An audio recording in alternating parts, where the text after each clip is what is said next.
Did you really think today would be any different, Emma? Hey, Emma. What are you writing? Words are the only thing no one can take from me.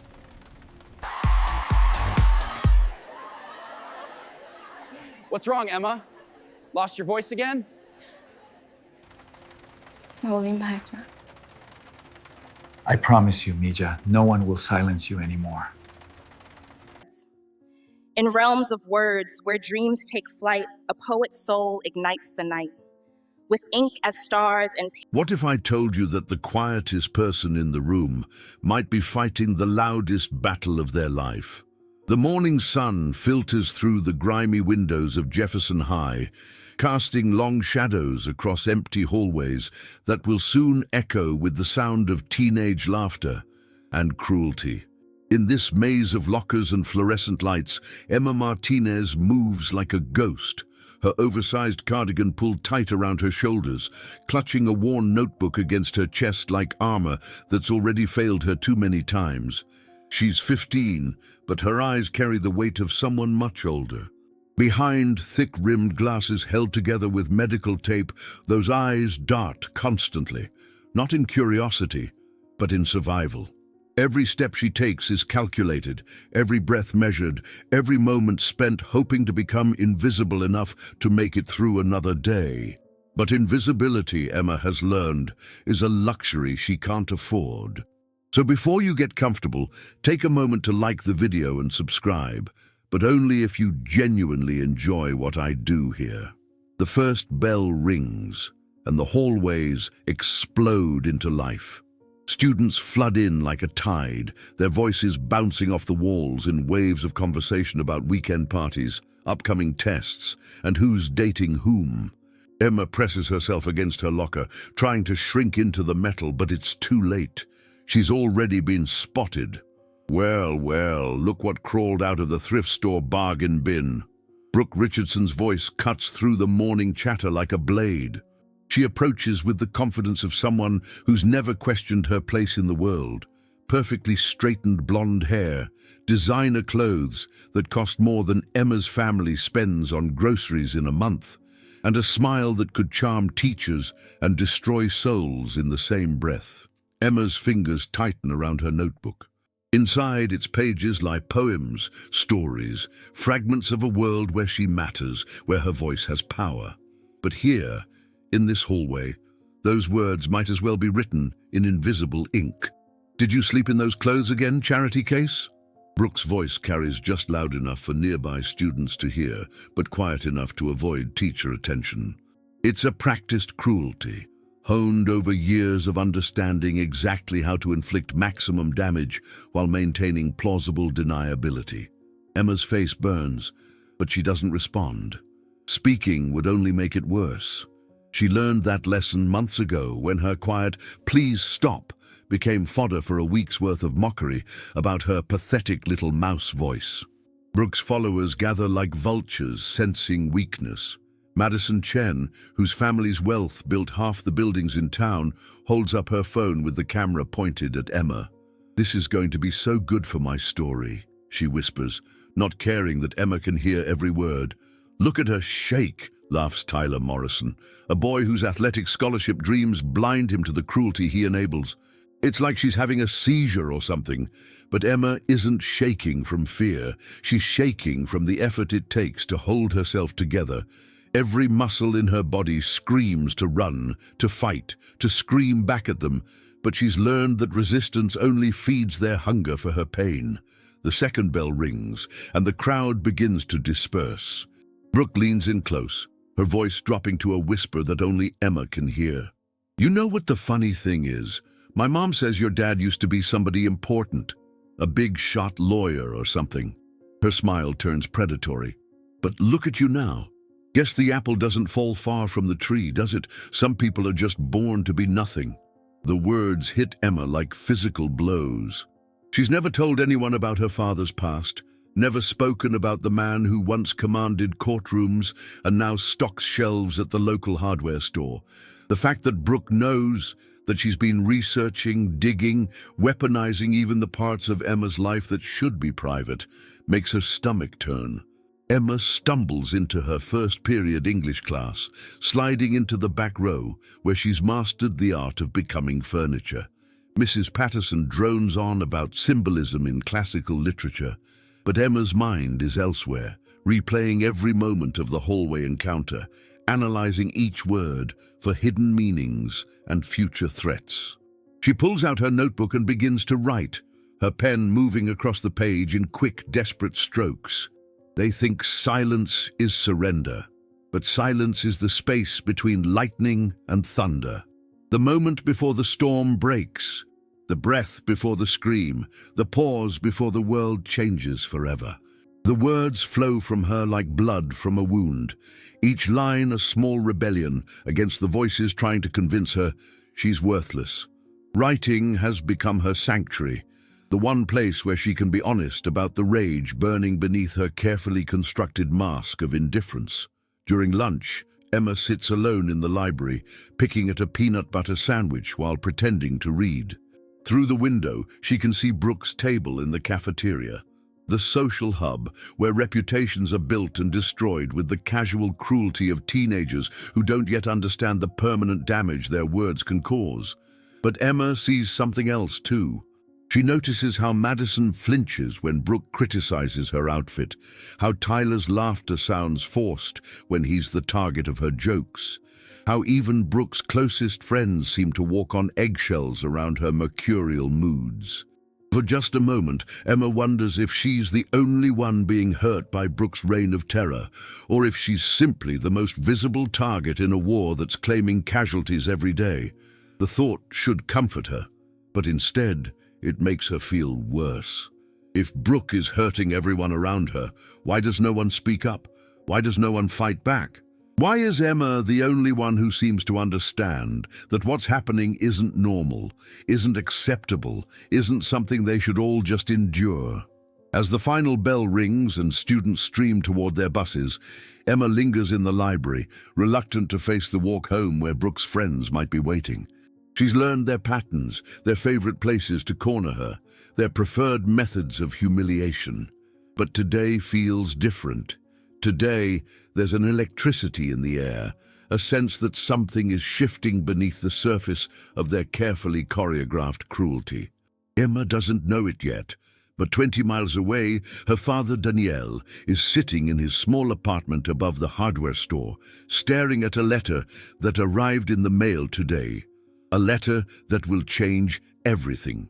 Se essa história te lembrar de algo que viveu, compartilhe sua experiência nos comentários. Ela pode tocar o coração de alguém hoje.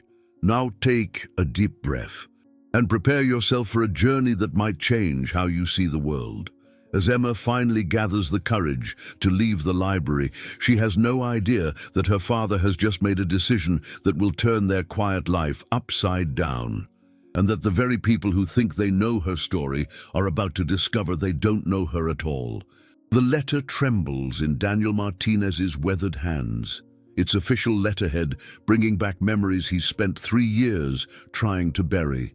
The return address reads, State Bar Association, and those 4 words are enough to make his chest tighten with a familiar mixture of shame and longing. He sets it down on the small kitchen table of their modest apartment, next to the stack of unpaid bills and Emma's latest report card, all A's as usual, though he knows those grades come at a cost his daughter pays in silence every day. The contrast between then and now hits him like a physical blow. 3 years ago, letters like this would have been delivered to his corner office on the 32nd floor of Martinez and Associates, where his secretary would have screened them before they ever reached his mahogany desk. Now, he reads them by the light of a flickering bulb in a kitchen, barely large enough for 2 people. Daniel closes his eyes and lets himself remember just for a moment what it felt like to be someone who mattered.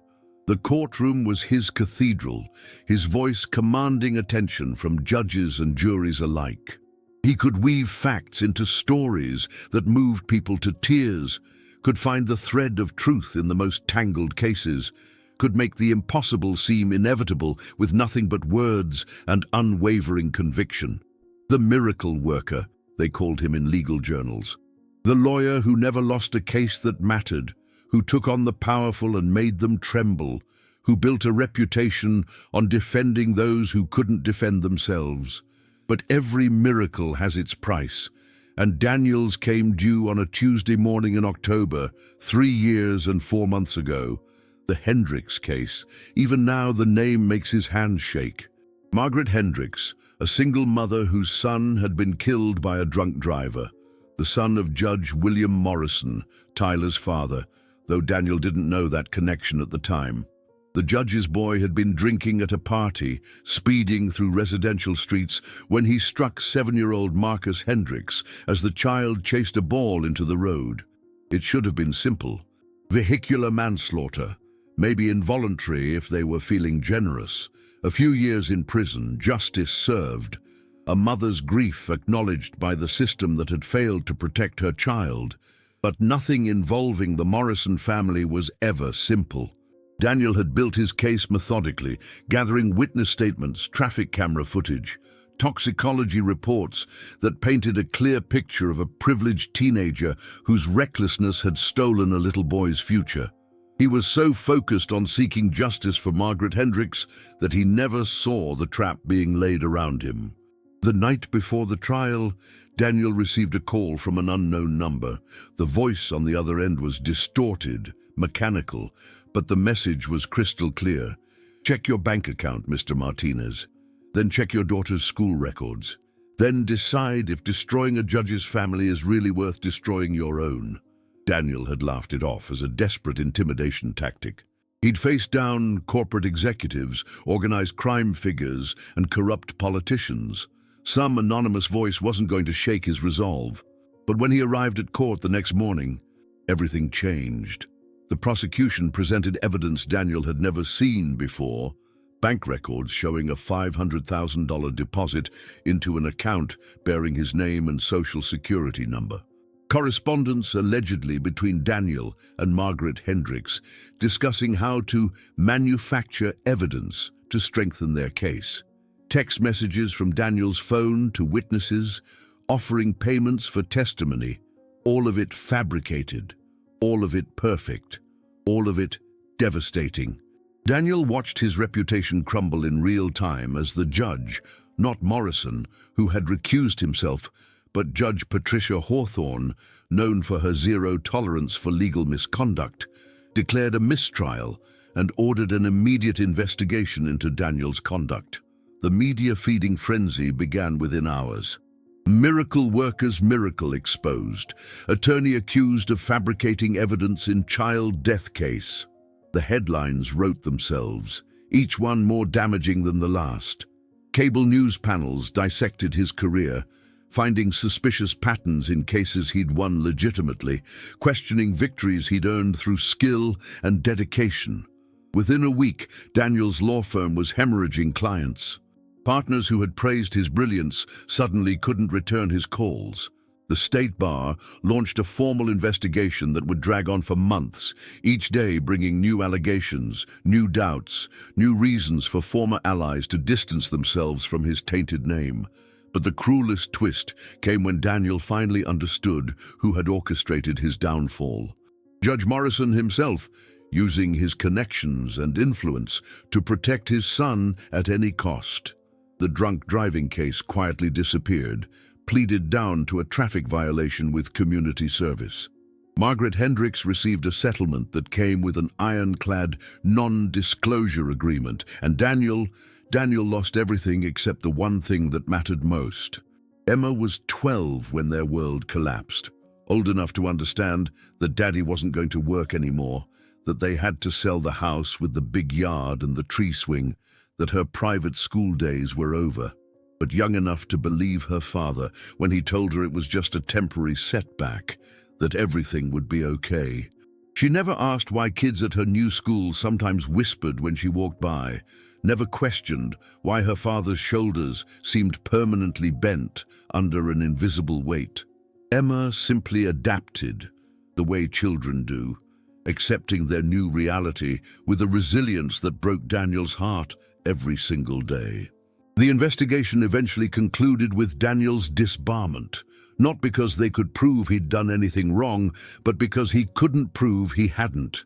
In the legal profession, the appearance of impropriety is often as damaging as the reality of it. Now Daniel stocks shelves and helps customers find the right screws and washers, his law degree gathering dust in a box he can't bring himself to throw away. He's learned to find peace in honest work, in being present for Emma in ways his demanding career never allowed before.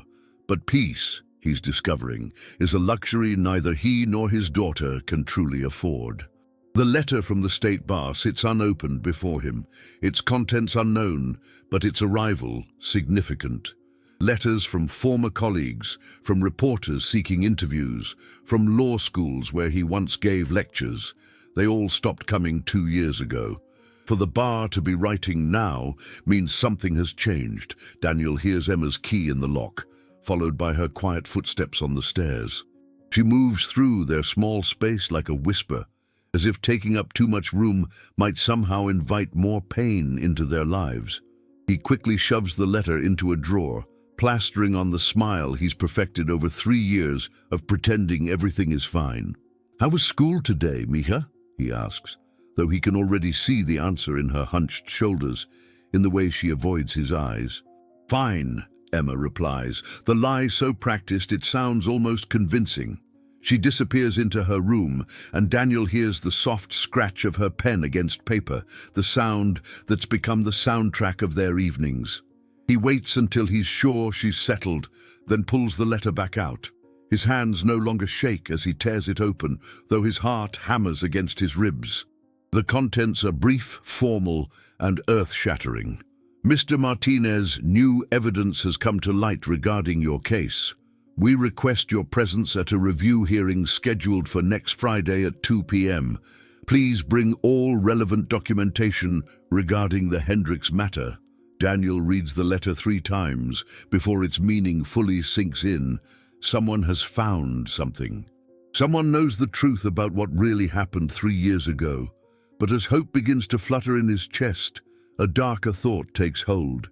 If they're reopening his case, it means someone wants him to remember what he lost, and what he's still capable of losing.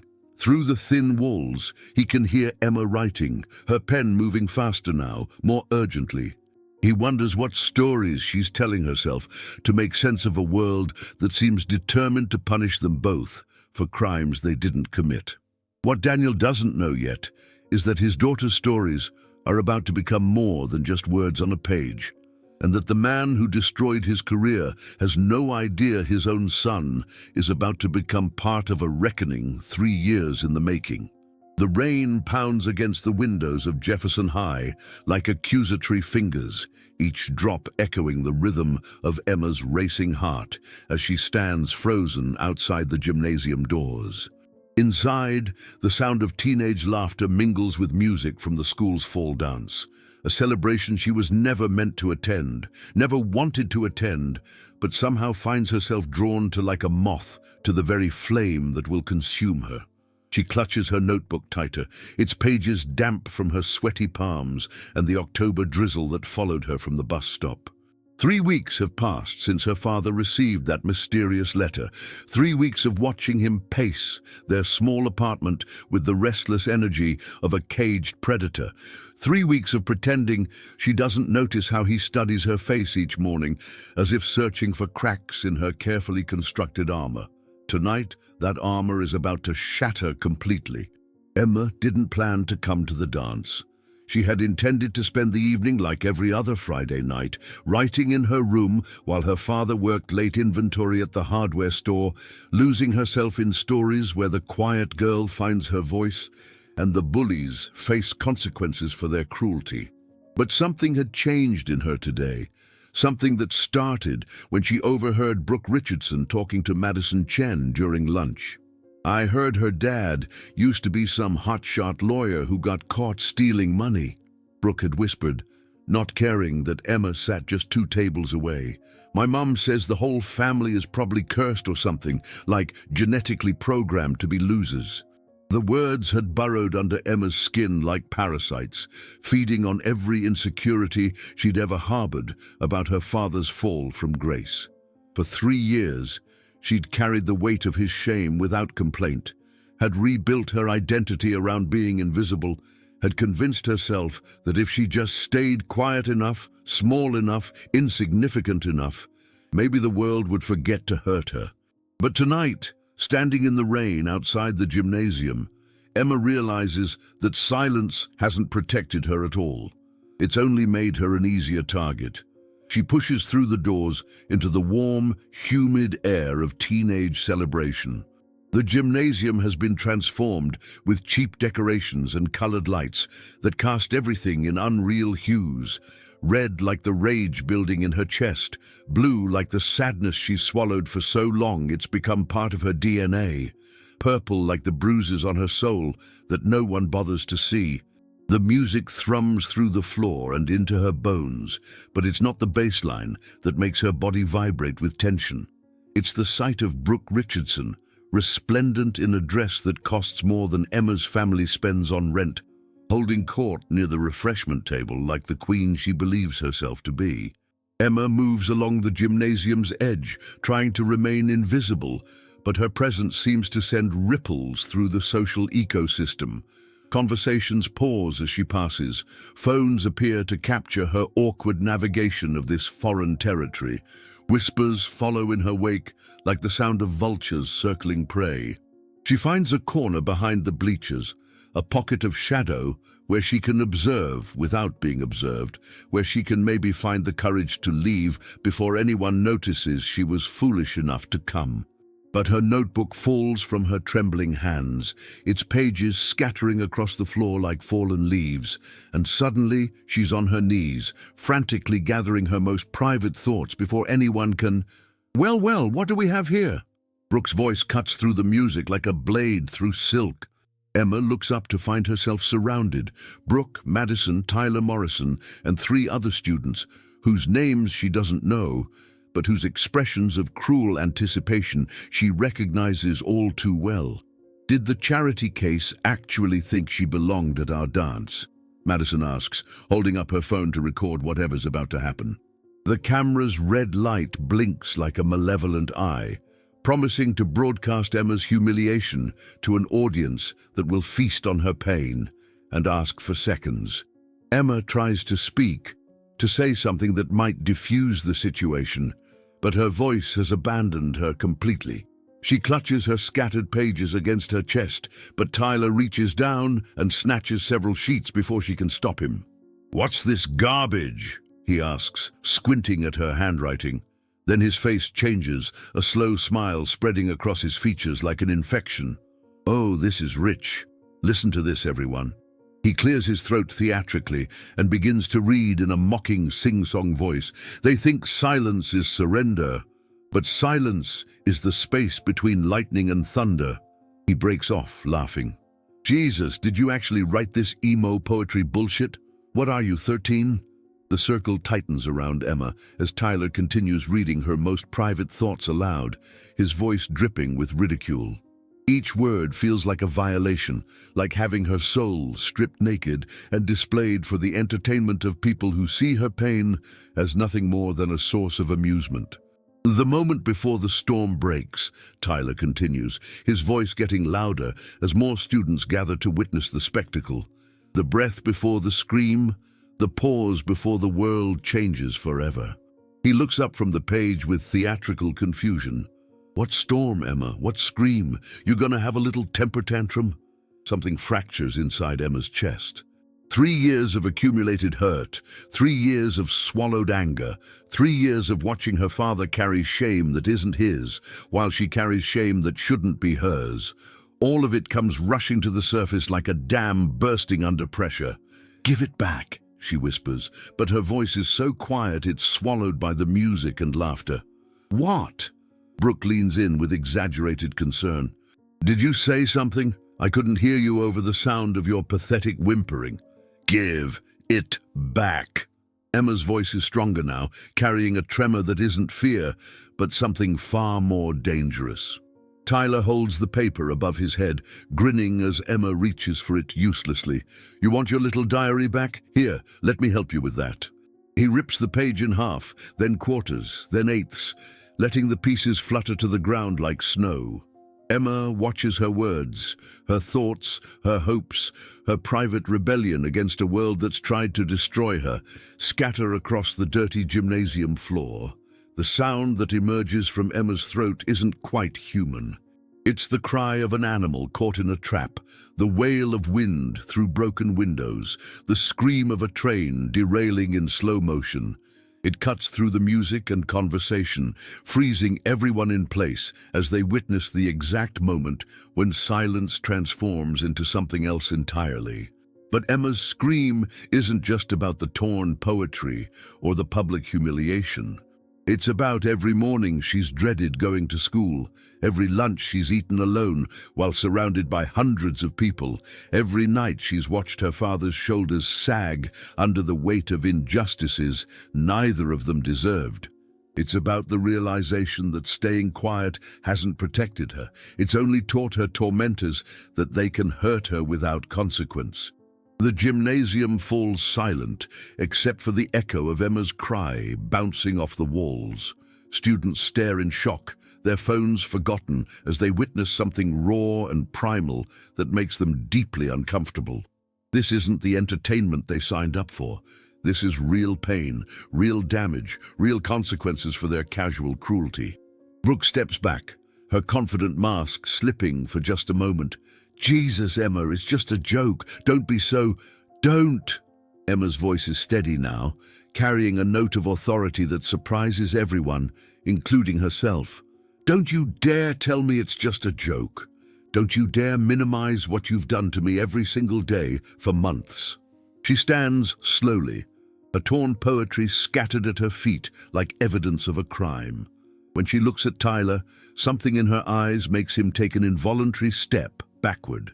"You want to know about storms?" Emma asks, her voice carrying to every corner of the suddenly quiet gymnasium. "You want to know about screams? You want to know what happens when the world changes forever?" She looks around the circle of faces, seeing them clearly for the first time, not as untouchable tormentors, but as frightened children who've mistaken cruelty for power and silence for permission. "You're about to find out." Emma turns and walks toward the exit, leaving behind the torn pieces of her poetry and something else, the part of herself that believed she deserved the treatment she'd been receiving. With each step, she sheds another layer of victim's clothing, revealing something harder and more dangerous underneath. Behind her, the gymnasium erupts in whispered conversations and nervous laughter as students try to process what they've just witnessed. But the damage has been done, not just to Emma, but to the carefully constructed social order that allowed her torment to continue unchallenged. Emma pushes through the doors into the rain, which has intensified to match the storm now raging inside her chest. She doesn't know that her father is at that very moment driving home from a meeting that will change both their lives forever. She doesn't know that the wheels of justice, so long frozen by corruption and influence, are finally beginning to turn. All she knows is that silence is no longer an option, and that the quiet girl everyone underestimated is about to remind them why storms are named after people. The fluorescent lights of the State Bar Association's conference room buzz with the persistence of angry wasps, casting harsh shadows across the faces of three people who hold Daniel Martinez's future in their hands. But for the first time in 3 years, Daniel isn't the one seeking mercy. Today, he's the one with power. Sarah Chen, the bar's chief investigator, slides a manila folder across the polished table with the careful precision of someone handling explosive material. Her expression carries the weight of someone who's spent sleepless nights wrestling with the implications of what she's about to reveal. "Mr. Martinez," she begins, her voice steady despite the tremor in her hands, "we owe you an apology that's 3 years overdue." Daniel stares at the folder without opening it, his mind reeling back to the evening 2 weeks ago when Emma came home from the school dance, looking like she'd walked through fire. She hadn't spoken about what happened, But something in her eyes had changed, a hardness that broke his heart even as it filled him with pride. His quiet daughter had found her voice, and the sound of it had been a war cry. That same night, unable to sleep, Daniel had finally opened the letter from the state bar. The review hearing had led to this moment, to this room, to this folder that contains what Sarah Chen calls the smoking gun that should have ended Judge Morrison's career instead of yours. A whistleblower, Sarah continues, her voice growing stronger with each word. Morrison's former clerk, Jennifer Walsh. She kept copies of everything, the fabricated bank records, the falsified correspondence, the testimony coaching. She's been carrying this guilt for 3 years, waiting for the courage to come forward. Daniel's hands remain steady as he opens the folder, but his heart hammers against his ribs like a prisoner demanding freedom. Inside are photocopies of documents he's never seen before, emails between Judge Morrison and various accomplices, financial records showing payments to the people who helped frame him, even transcripts of recorded phone calls discussing how to neutralize the Martinez threat. But it's the final document that makes Daniel's blood turn to ice water. A psychiatric evaluation report on Judge Morrison's son, Tyler, dated 6 months before the drunk driving incident that started this whole nightmare.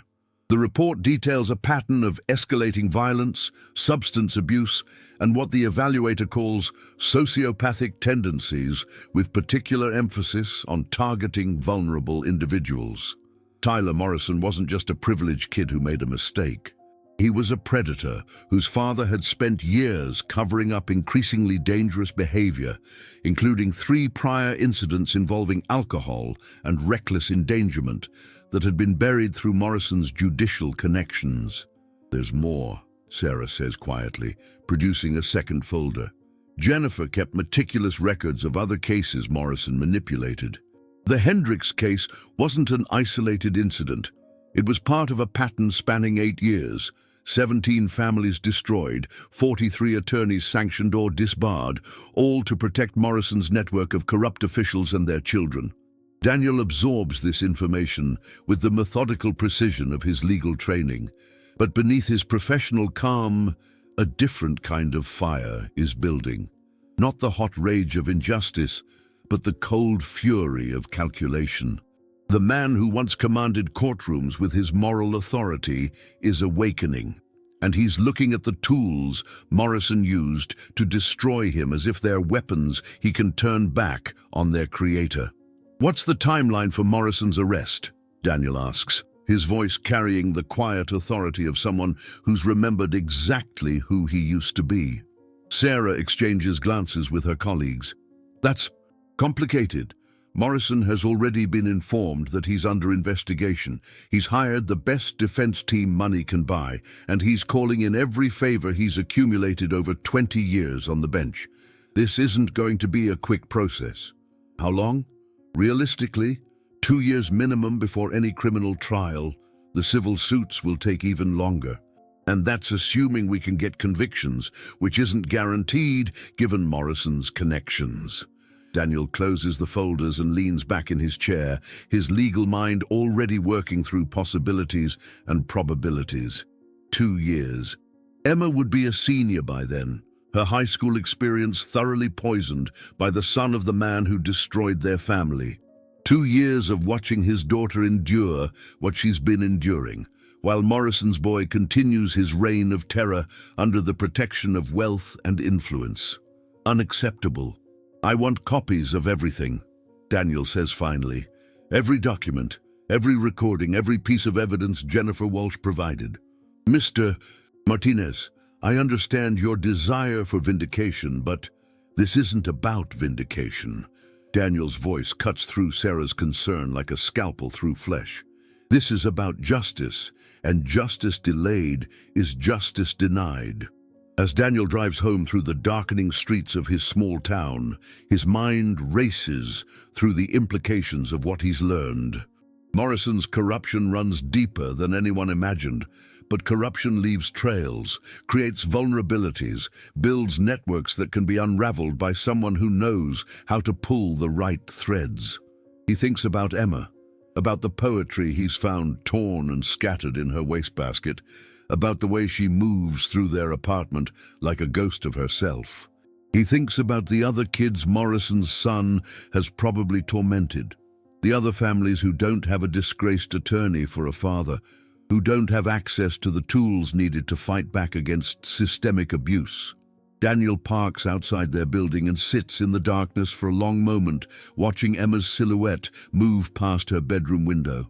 She's writing again, her pen moving with urgent intensity across pages that will probably end up torn and discarded because the world has taught her that her words don't matter. But Daniel knows something the world doesn't. Words are weapons when wielded by someone who understands their power. Stories can topple empires when told by someone who knows which truths need telling. And his daughter, his brilliant, broken, beautiful daughter, has been stockpiling ammunition in the form of poems and observations and quiet rebellions that no one has bothered to take seriously until now. Daniel pulls out his phone and scrolls through his contacts until he finds a number he hasn't called in 3 years. Marcus Rivera, investigative journalist for the Herald Tribune, the man who helped destroy Daniel's reputation and who's been trying to make amends ever since. The phone rings twice before Marcus picks up. Daniel? Jesus, I thought you were never going to call me back. I need a favor, Marcus, a big one. Anything, man. You know I owe you. I need you to start asking questions about Jefferson High School, specifically about bullying incidents, administrative responses, and how certain students seem to be protected from consequences regardless of their behavior. There's a pause on the other end of the line. You're talking about your daughter's school. I'm talking about a systemic problem that goes all the way to the top. How quickly can you get a camera crew inside that building? Daniel, what aren't you telling me? Daniel looks up at Emma's window, where her shadow continues its urgent dance across pages that might finally matter to someone other than her. I'm telling you that there's a story here bigger than anything you've ever covered. And I'm telling you that if you help me tell it right, we're going to save more than just my daughter. I'm listening. Good, because tomorrow morning, I'm walking back into Jefferson High for the first time in 3 years, and I'm not going as a disgraced lawyer or a concerned parent. I'm going as someone with nothing left to lose and everything to fight for. Daniel hangs up and looks at his reflection in the car's side mirror. The man staring back at him isn't the broken shell who's been stocking shelves and hiding from his past. This is the attorney who once made judges nervous and powerful people sweat, who built a career on finding the truth buried beneath layers of lies and corruption. He's been dormant for 3 years, but he's not dead. And tomorrow, Jefferson High School is going to learn the difference between a man who's been defeated and a man who's been preparing. Emma's light clicks off upstairs, but Daniel remains in the car, planning. By morning, he'll have a strategy. By noon, he'll have allies. By evening, he'll have begun the careful, methodical process of dismantling the network of cruelty and corruption that's been feeding on children like his daughter. Judge Morrison thought he'd buried Daniel Martinez 3 years ago. But graves, as any good attorney knows, are just places where evidence gets hidden until someone with the right tools comes looking for it. And Daniel Martinez has just remembered exactly what tools he knows how to use. The coffee shop on Main Street hums with the quiet desperation of a town keeping secrets, its morning regulars nursing their drinks while carefully avoiding eye contact with the man who was once their most celebrated resident and is now their most notorious exile. Daniel Martinez sits in the corner booth, surrounded by documents that could bring down half the power structure of their small community, waiting for the woman who holds the final piece of a puzzle 3 years in the making. Jennifer Walsh arrives 15 minutes late, her movements cautious as a deer entering a clearing where hunters might be waiting. She's younger than Daniel expected, maybe 30, with prematurely grey streaks in her brown hair that speak to the stress of carrying explosive secrets for too long. Her hands shake as she slides into the seat across from him, and Daniel recognizes the look in her eyes. It's the same haunted expression he sees in his own mirror every morning. "Mr. Martinez," she begins, her voice barely above a whisper, "you have to understand. What I'm about to tell you goes beyond just Judge Morrison. This thing, it's like a cancer that's been growing in this town for decades."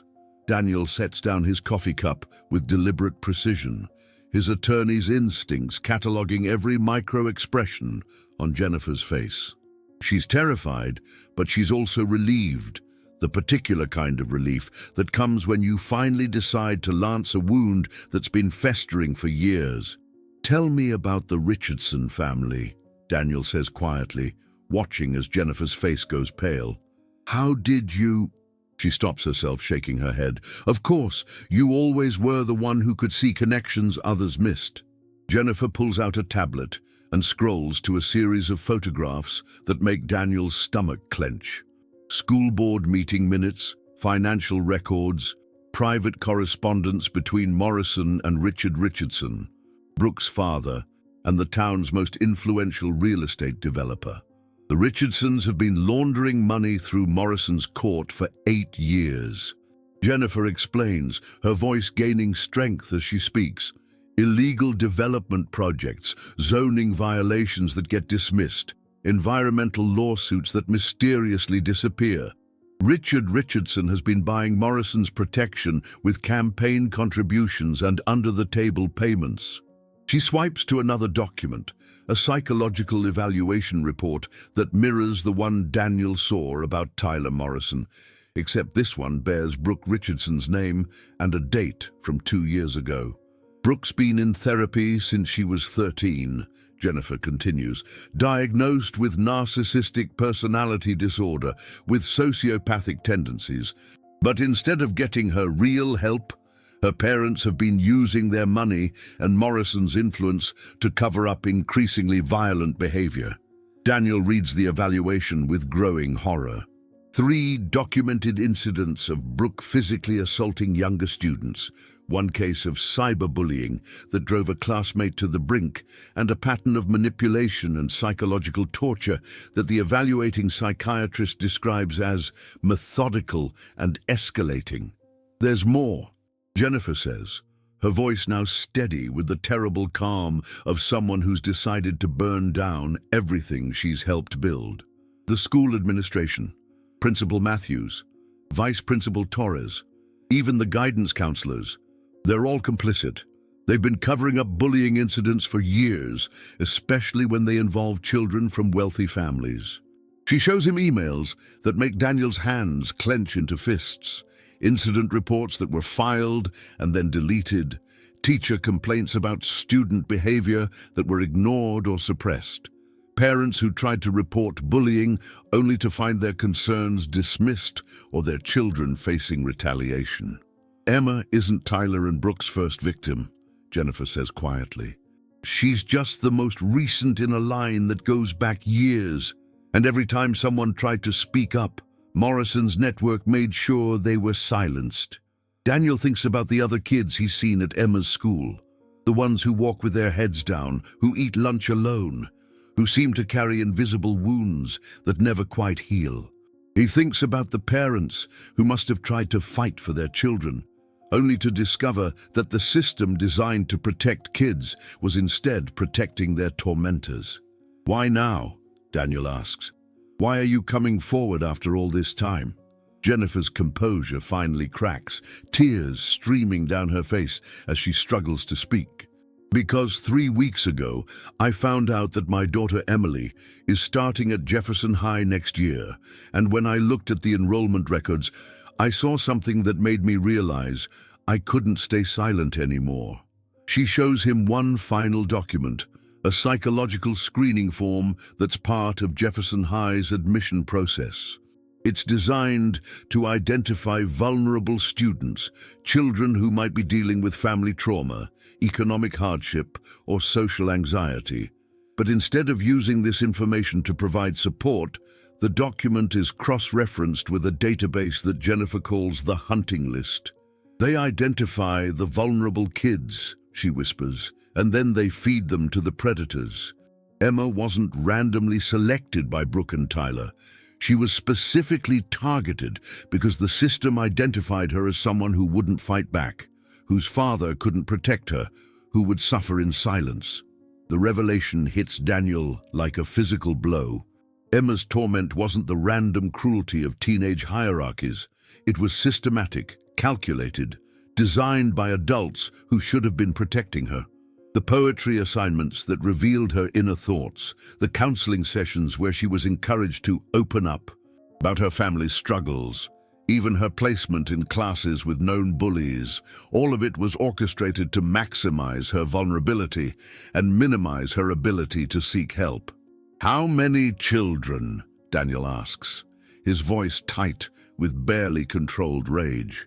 47 kids over the past 5 years, Jennifer replies. 47 children who were systematically fed to predators while their parents were told their kids just needed to toughen up or learn to fit in better. Daniel stares at the documents spread across the table, seeing not just evidence of corruption, but a blueprint for institutional child abuse. This isn't just about bullying. It's about a network of powerful adults who've created a system that deliberately harms children for their own benefit. "There's something else," Jennifer says, pulling out a final folder. "Something that explains why Morrison was so desperate to destroy you 3 years ago." The folder contains financial records showing that Judge Morrison and Richard Richardson weren't just business partners. They were co-investors in a private juvenile detention facility 2 towns over. The facility that would have housed Tyler Morrison if he'd been convicted of vehicular manslaughter, the facility that's been receiving kickbacks for every child sentenced to its care. Morrison wasn't just protecting his son, Jennifer explains. He was protecting a multi-million-dollar enterprise built on the systematic criminalization of vulnerable children. Your case threatened to expose the whole operation. Daniel's mind races through the implications. The drunk driving case was never about one teenager's mistake. It was about protecting a network that profits from destroying children's lives. Emma's torment, his own destruction, 47 kids fed to predators, all of it traces back to a system designed to turn vulnerable children into profit margins. "The journalist I called," Daniel says slowly, "Marcus Rivera. How quickly can he get a full investigative team here?" "He's already on his way," Jennifer replies. "I called him before I came here. The Herald Tribune is sending their best people, and they're bringing someone from the state attorney general's office." Daniel looks around the coffee shop, seeing it now as the calm before a storm that will reshape everything. Tomorrow, Jefferson High will face questions it spent years avoiding. Morrison's network will discover that their carefully constructed web of protection has become a trap. And Emma, his brilliant, broken, beautiful Emma, will finally learn that her father hasn't forgotten how to fight. "There's one more thing," Jennifer says as they prepare to leave. Brooke Richardson's therapy records mention something called the Final Project. Her therapist was concerned about what sounded like a plan to escalate her behavior toward a specific target. Emma. The timeline suggests it's supposed to happen soon. Something public, humiliating, designed to break her completely. Daniel stands, gathering the documents that will serve as weapons in the war he's about to wage. Then we better make sure we strike first. As they step out into the morning sunlight, Daniel feels the familiar rush of a case coming together, of justice preparing to assert itself after years of dormancy. But this isn't just about winning anymore. It's about protecting not just Emma, but every vulnerable child who's been fed to the monsters wearing the masks of respectability. The quiet girl who's been writing her pain in poetry is about to discover that words really can change the world. And the disgraced attorney who's been stocking shelves is about to remind everyone why they used to call him the miracle worker.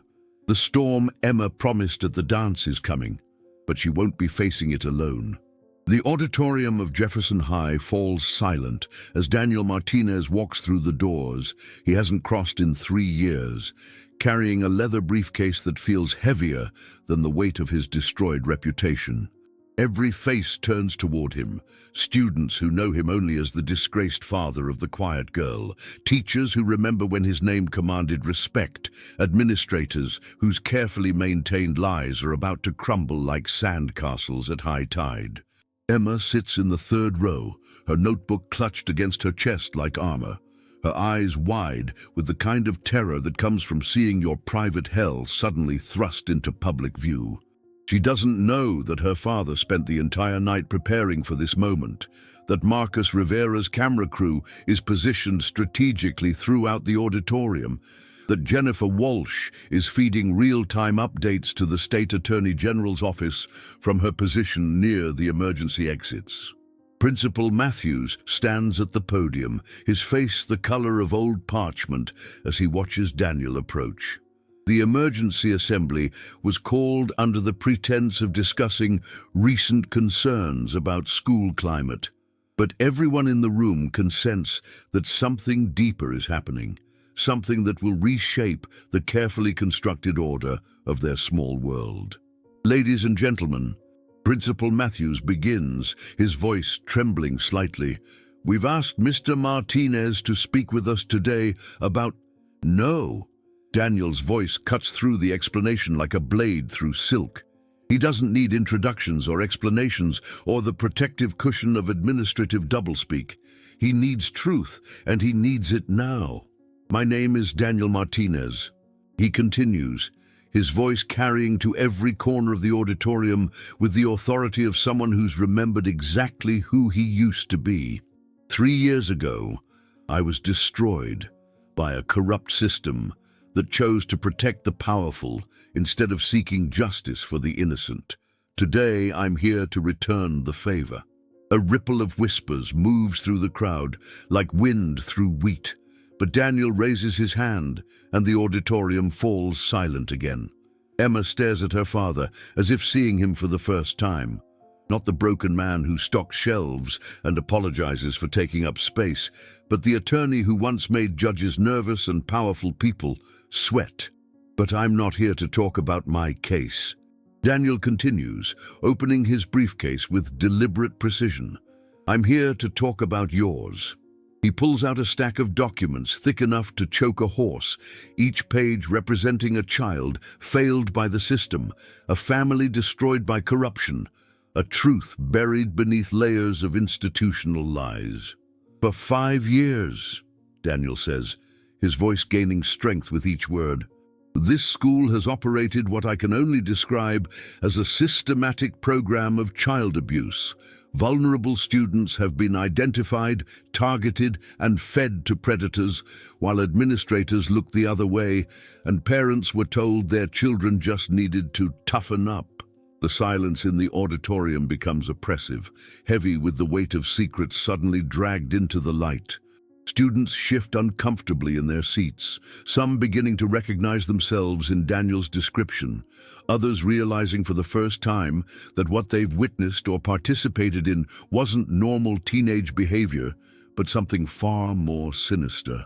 Emma Martinez, Daniel says, and his daughter's face goes pale as every eye in the auditorium turns toward her. 15 years old, honor roll student, writes poetry in her spare time, identified by your psychological screening process as a high-value target due to family trauma and social isolation. He pulls out Emma's school file, thick with reports and evaluations that paint a picture not of support, but of systematic exploitation. Every class she was placed in was chosen to maximize her contact with known bullies. Every counseling session was designed to extract information that could be used against her. Every teacher complaint about her treatment was filed and then mysteriously disappeared. Principal Matthews tries to interrupt, but Daniel's voice grows louder, more commanding, filling the space with the kind of presence that once made him legendary in courtrooms across the state. But Emma wasn't alone. 46 other children over the past 5 years have been subjected to the same systematic targeting. And where are those children now? He pulls out another document, this one bearing the letterhead of Morrison County Juvenile Detention Center. 17 of them are currently incarcerated in a private facility co-owned by Judge Morrison and Richardson Development Company. They were arrested on charges ranging from shoplifting to truancy to disturbing the peace, all trumped up, all designed to feed them into a system that profits from their imprisonment. The whispers in the auditorium become a roar as students and parents begin to understand the scope of what Daniel is describing, but he's not finished, not even close. "Tyler Morrison," Daniel calls out, and the boy in question shrinks in his seat as if trying to disappear. Documented history of violence, substance abuse, and what a court-appointed psychiatrist described as sociopathic tendencies with particular focus on vulnerable targets. 3 prior incidents involving alcohol and reckless endangerment, all covered up by his father's judicial connections. Tyler's face has gone from pale to green, and several students sitting near him have quietly moved away. But Daniel's attention has already shifted to his next target. "Brooke Richardson," he continues, "and the girl who has ruled Jefferson High through fear and manipulation looks like she's about to be sick. Diagnosed with narcissistic personality disorder. Currently under psychiatric care for what her therapist describes as escalating violent fantasies. 3 documented physical assaults, 1 cyberbullying campaign that drove a classmate to the edge, and a current therapy session discussing what her doctor calls the final project, a plan to completely destroy a specific target." Brooke's perfect mask finally cracks, tears streaming down her face as the reality of her exposure sinks in. But these aren't tears of remorse, they're tears of rage at being caught, at having her carefully constructed facade ripped away in front of everyone who's ever feared or admired her. "The final project," Daniel continues, his voice now carrying the weight of a judge pronouncing sentence, "was scheduled to take place today. A coordinated campaign designed to completely break my daughter, filmed for social media distribution, planned with the knowledge and tacit approval of school administrators who saw Emma's destruction as an acceptable price for maintaining the status quo. The auditorium erupts into chaos as the full scope of the conspiracy becomes clear. Parents shout questions, students cry out in shock and recognition, and the camera crews capture every moment of the institutional collapse Daniel has orchestrated with surgical precision. But Emma sits in silent stillness, watching her father dismantle the system that's been torturing her with the same methodical precision he once used to build legal arguments. For the first time in 3 years, she sees not the broken man who's been hiding from his past, but the warrior who's been waiting for the right moment to reclaim his power. "There will be arrests," Daniel announces over the chaos, his voice cutting through the noise like a lighthouse beam through fog. "Federal agents are currently executing warrants at Judge Morrison's home and office. The state attorney general has opened a formal investigation into corruption at every level of this institution. And every family whose child has been harmed by this systematic abuse will have access to legal representation. Representation that comes with a personal guarantee from someone who knows exactly how this system works and exactly how to tear it down." He turns toward Emma, seeing in her eyes not gratitude but something far more powerful: recognition. She finally understands who her father really is, why he spent 3 years carrying shame that wasn't his, why he's been preparing for this moment with the patience of someone who knows that justice delayed is sometimes justice perfected. But this isn't about punishment. Daniel continues, his voice softening as he speaks directly to the children who've been failed by every adult they should have been able to trust. This is about healing. This is about making sure that no child ever again has to choose between silence and safety, between invisibility and survival. He opens Emma's notebook, the one she's been clutching throughout his speech, and pulls out a single sheet of paper covered in her careful handwriting. "My daughter wrote something 3 weeks ago," he says, his voice now filled with the pride that's been building for years. Words that were torn up and scattered by people who thought her voice didn't matter, who believed that her pain was entertainment, who failed to understand that silence isn't weakness, it's the space between lightning and thunder. Emma stands slowly, her legs trembling but her voice steady as she takes the microphone her father offers her. The auditorium falls silent again, but this time it's not the oppressive silence of secrets and fear. It's the reverent silence of people witnessing something sacred. "They thought silence was surrender," Emma begins, her voice carrying clearly through the auditorium, reaching into every corner where another broken child might be hiding. But silence is the space between lightning and thunder, the moment before the storm breaks, the breath before the scream, the pause before the world changes forever. She looks out over the sea of faces, seeing them clearly for the first time, not as judges or threats or sources of pain, but as witnesses to her transformation from victim to voice. "The storm is here," she says simply, "and I'm not afraid anymore." The auditorium explodes into applause, but not the polite clapping of a school assembly. This is the thunderous recognition of people witnessing genuine courage, real transformation, the kind of moment that reminds everyone present why words matter, why voices matter, why the quiet girl everyone underestimated might just be the strongest person in the room. But even as Emma basks in this moment of triumph, she doesn't know that outside the auditorium, federal agents are already placing Judge Morrison in handcuffs, that Richardson Development Company's offices are being raided, that the carefully constructed network of corruption and abuse is collapsing like a house of cards in a hurricane. The quiet girl has found her voice. But the storm she's unleashed is just beginning. 6 months later, the morning sun streams through the windows of Jefferson High with a different quality than before. Cleaner somehow, as if the light itself has been purified by the truth that finally lives freely within these walls. Emma Martinez walks through the hallways with her head held high, not in defiance or pride, but in the quiet confidence of someone who has looked into the abyss and discovered that monsters are just people wearing masks, and masks can be removed. The transformation didn't happen overnight. In the weeks following Daniel's devastating exposure of the corruption network, Jefferson High resembled a war zone. Federal agents conducted interviews in converted classrooms, parents demanded answers at packed school board meetings, and the media circus turned their small town into a symbol of institutional failure that echoed across the nation. Judge Morrison was arrested on 47 counts of corruption, conspiracy, and child endangerment.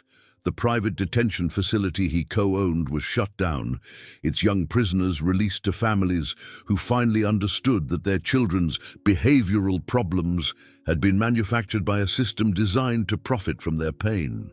Richard Richardson faced charges that would likely keep him in prison for the rest of his life, his real estate empire crumbling as investigators uncovered decades of illegal activities.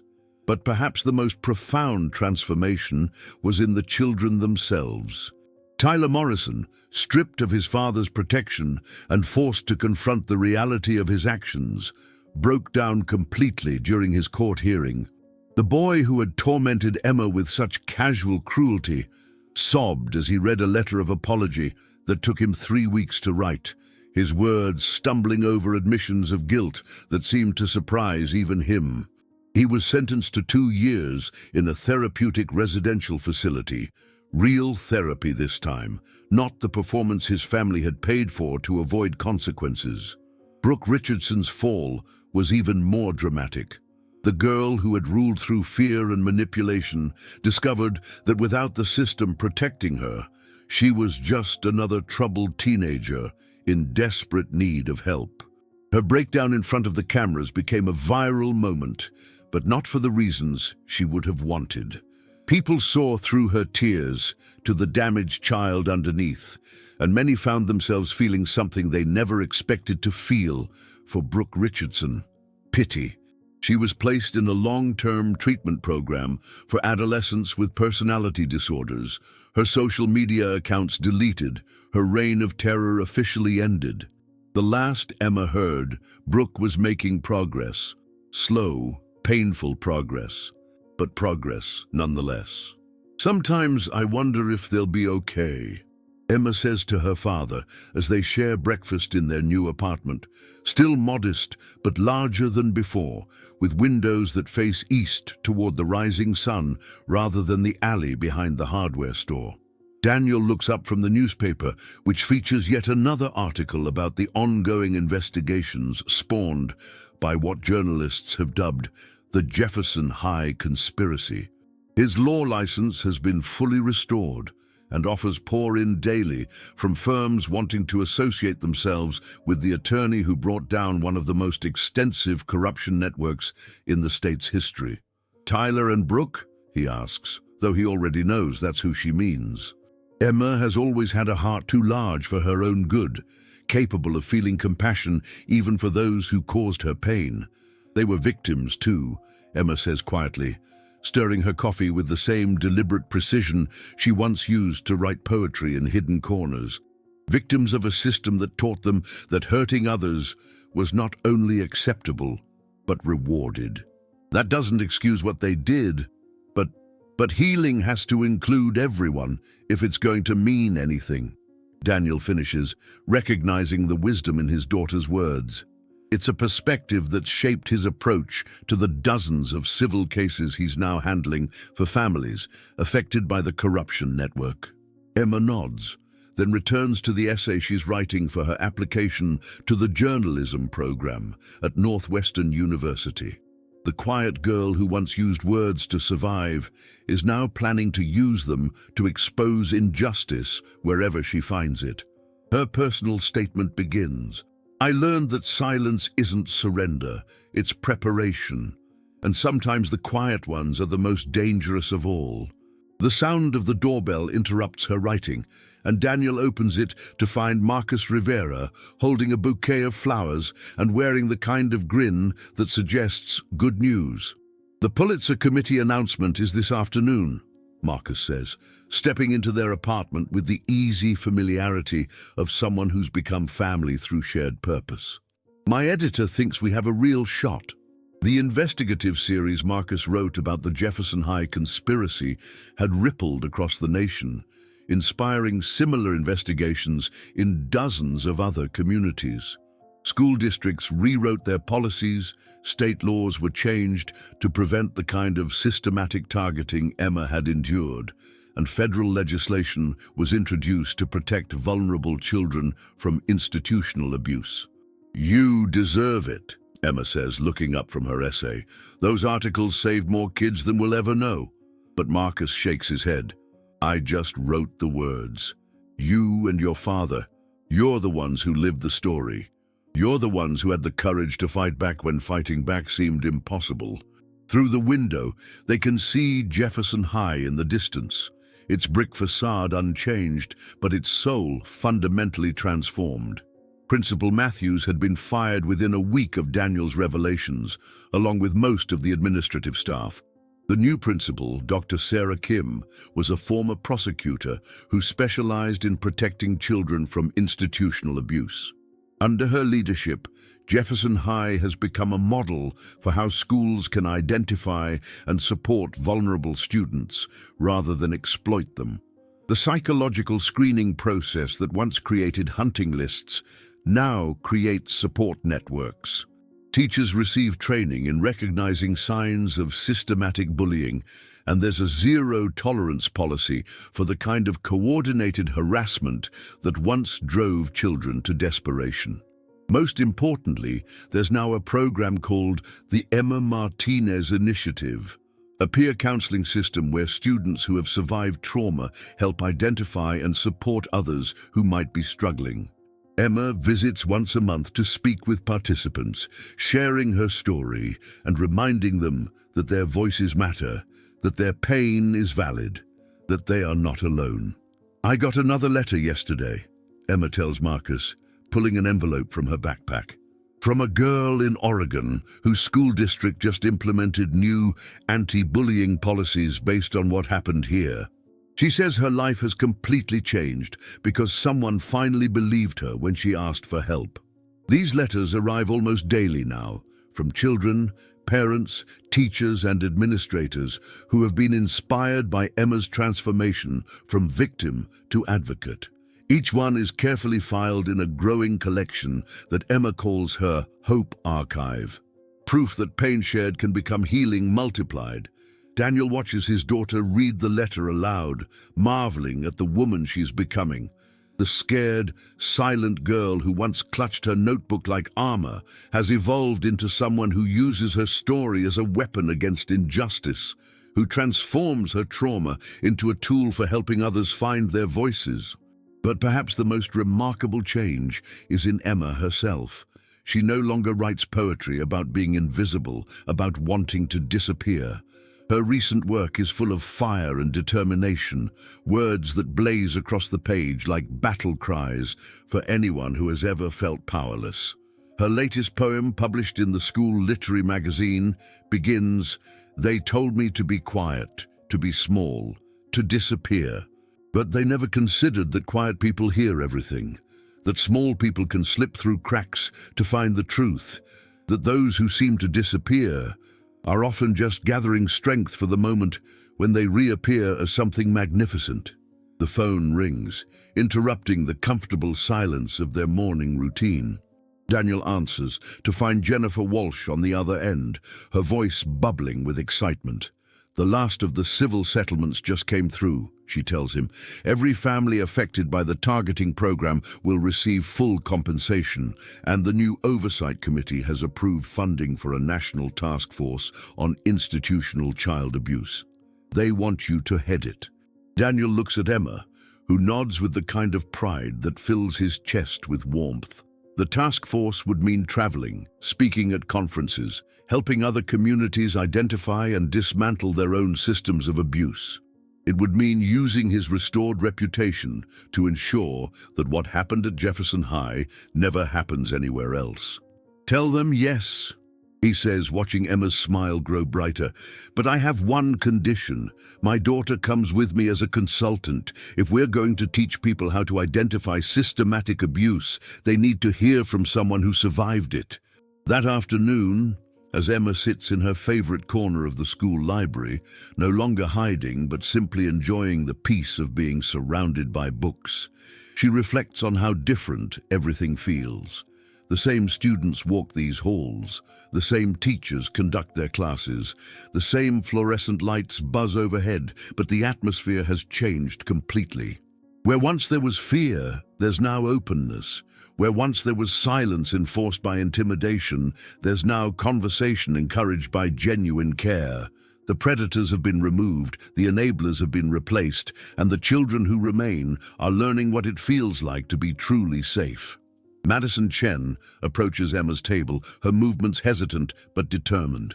Once Brooke's devoted follower, Madison has spent the past 6 months in therapy, working through her own trauma and understanding how she became complicit in hurting others.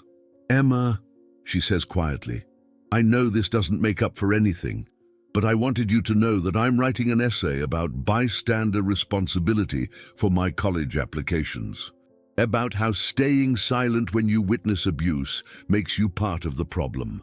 Emma looks up from her book, seeing not the girl who once filmed her humiliation, but a young woman struggling to understand her own capacity for both harm and healing. "That's important work," Emma says simply. "The hardest person to forgive is often yourself." Madison nods, tears gathering in her eyes. "I don't know how you can even talk to me after what I did." "Because hurt people," Emma replies, echoing something her father taught her during the darkest days after the exposure. "But healed people heal people, and I think you're working on healing." As Madison walks away, Emma returns to her reading, but her mind drifts to the email she received that morning from Northwestern University. Her journalism program application has been accepted, and they've offered her a full scholarship along with an internship at the Chicago Tribune's investigative unit. She thinks about the girl she was 6 months ago, silent, scared, convinced that her voice didn't matter, and her pain was entertainment for others. That girl could never have imagined this future, could never have believed that her words would one day help change laws and save lives. But transformation, Emma has learned, is rarely about becoming someone new. It's about becoming who you always were, underneath the fear, underneath the silence, underneath the masks that others forced you to wear. The bell rings, signaling the end of the school day, and Emma gathers her books with the same care she once used to gather the scattered pieces of her torn poetry. But now her notebook is full of new words, not cries of pain or pleas for invisibility, but declarations of purpose and plans for the future. As she walks through the hallways that once felt like a gauntlet, Emma notices the small changes that add up to something revolutionary. Students helping each other instead of competing to inflict pain. Teachers who actually listen when someone asks for help. A culture that celebrates uniqueness instead of punishing difference. She pauses at the memorial wall that now honors the 17 children who were unjustly incarcerated by Morrison's corruption network.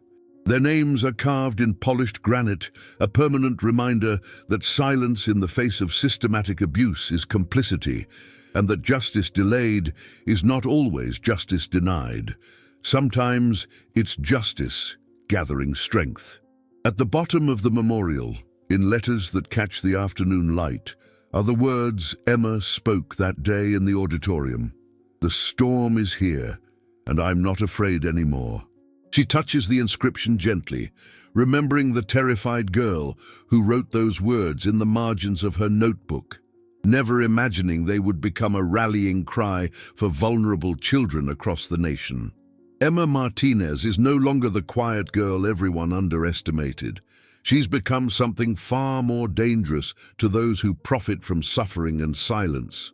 She's become hope with a voice. And her story, like all the best stories, is just beginning.